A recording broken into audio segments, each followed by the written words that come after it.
La situation toujours tendue au Tchad, des combats opposent militaires et rebelles dans l'ouest. Une mission de l'Union africaine est arrivée sur place pour une évaluation de la situation politique et sécuritaire. C'est un conseil militaire de transition qui a pris le pouvoir depuis la mort d'Idriss Déby il y a 10 jours. Il est dirigé par Mahamat Idriss Déby, le fils du président défunt. On retrouve Cyril Payen, notre envoyé spécial à N'Djamena. Quelle est la situation ?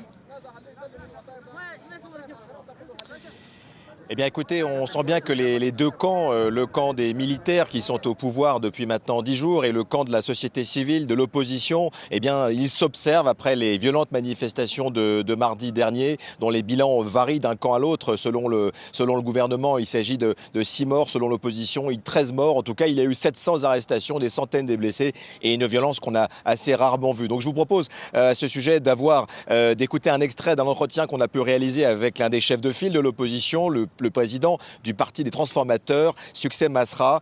C'est un entretien qui s'est tenu dans un endroit secret pour des questions de sécurité avec Ammar Hamidaoui, Pascal Allier et Emmanuel Remaldi. La France, aujourd'hui, le peuple tchadien lui dit clairement que nous voulons, nous aussi, nous occuper de notre liberté. Nous cherchons donc des amis qui sont aux côtés du peuple. La France doit s'inquiéter, non pas de perdre un ami qui est un homme, mais doit s'inquiéter de perdre un ami qui est un peuple.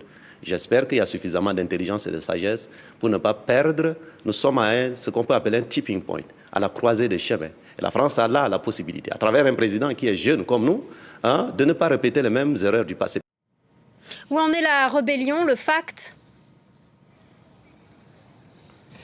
Eh bien écoutez, s'il y avait eu une petite trêve, une accalmie pendant les obsèques du maréchal président Idriss Déby, qui, je le rappelle, dont la mort a été causée par des combats avec ces rebelles du FACT, eh bien les combats ont bien repris, très réels et d'une grande intensité, à un peu plus de 250 km de la capitale tchadienne, là où on se trouve, dans la région du Kanem, entre le lac Tchad et le Tibesti, sur la frontière du Niger. Et là aussi, c'est une guerre sans témoin qui a repris. Donc on est entre communiqué, contre-communiqué. L'armée tchadienne revendique des victoires, la dispersion, selon eux, de ces rebelles du FACT qui viennent, je le rappelle, de Libye. Et de l'autre côté, on va beaucoup plus loin puisqu'on dit même qu'il y a eu des prises, un hélicoptère qui serait tombé suite à l'assaut des FACT. Tout cela n'est absolument pas à prendre autrement qu'au conditionnel. Mais effectivement, les combats ont repris, sans oublier du côté des djihadistes de Boko Haram, eux qui n'ont pas observé aucune trêve. Ce que disent, en tout cas pour terminer, les observateurs ici au Tchad, c'est que l'appel d'air qui est lié avec l'après Idriss Déby pourrait pousser les factions rebelles, quelles qu'elles soient, à accentuer la pression sur les autorités.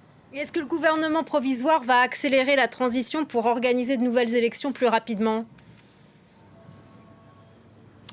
C'est la question la plus importante, mais qui est dénoncée par une grande partie de la société civile et de l'opposition, qui dit que pour l'instant, on fait du neuf avec de l'ancien, on fait de l'Idriss Déby par le biais de son fils, qui s'est autoproclamé le chef du CMT, le comité militaire transitoire, et qui en tout cas ne fait que gouverner pour l'instant que par décret. Alors il y a quand même des négociations, il faut le dire, avec le Premier ministre qui a été nommé lundi dernier pour former un gouvernement. Donc ils essaient de donner un petit peu de gage à l'opposition, mais en tout cas les situations des deux camps sont assez tendues et on imagine mal comment ce bras de fer, notamment en incluant une forte volonté de la population tchadienne à un changement, que ce bras de fer soit un peu moins fort dans les jours qui viennent. Merci beaucoup Cyril Payen et merci à Pascal Allier. Merci d'avoir été avec nous.